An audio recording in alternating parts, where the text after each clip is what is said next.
দর্শক, সপ্তাহখানেক ধরে আবারও চড়া ডলারের দর, খোলা বাজারে যা উঠেছে 127 টাকা পর্যন্ত। এ বিষয়ে বিস্তারিত জানাতে এই মুহূর্তে আমাদের সাথে সরাসরি যুক্ত হচ্ছেন সহকর্মী মিসবাহ হাসান। আমরা যাচ্ছি তার কাছে।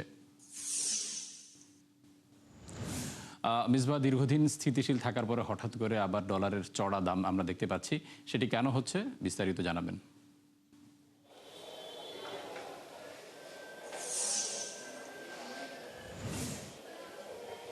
ফারুক, যে আসলে দীর্ঘদিন ধরে একটা স্টেবিলিটি ছিল। যদি আমরা গেল অর্থ বছরের থেকে অর্থ বছরের হিসেব বলি, সেটা ক্ষেত্রে অনেক ক্ষেত্রে ৬-৭ টাকা পর্যন্ত ডলারের দাম বেড়েছে। আমরা দেখেছি গত অর্থ বছরে যেটি ২১ থেকে ২২ টাকা ছিল, সেটি এখন কিন্তু ২৭ টাকা পর্যন্ত উঠে গেছে। সেহেতু নতুন অর্থ বছরে কিন্তু ডলারের দাম বেড়েছে। যদি এই মাসের ব্যবধানটা বলি, অন্তব্যাংক পর্যায়ে এসে সেই দাম কিন্তু ৩ দফায় বেড়েছে এবং এই ৩ দফায় ১ মাসের ব্যবধানে কিন্তু ১ টাকা পরিমাণ বেড়েছে বলে আমাদেরকে জানিয়েছে। এবং এই বাড়ার পেছনে সবচেয়ে বড় কারণ হিসেবে যেটি বলছে, সেটি হলো যে বাংলাদেশে আমদানির যে চাহিদা বেড়েছে, এলসির পরিমাণ খুলছে, যার কারণে কিন্তু বেড়েছে। একই সাথে রেমিটেন্সের বড় একটা ঘাটতি তৈরি হয়েছে, যার কারণে কিন্তু বেড়েছে।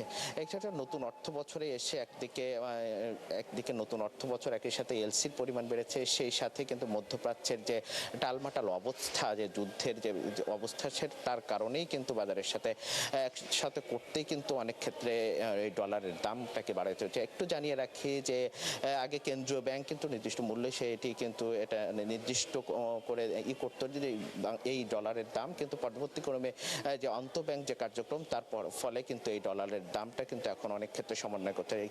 আমরা জানি যে ইতিমধ্যে আইএমএফ এসেছিল এবং আইএমএফ কিছু সংস্কারের উদ্যোগ কথা বলছে। আইএমএফ এর পক্ষ থেকেও কিন্তু দাবি করা হয়েছিল যে এই সময়ের সাথে সাথে ডলারের মূল্যটাকে সমন্বয় করা।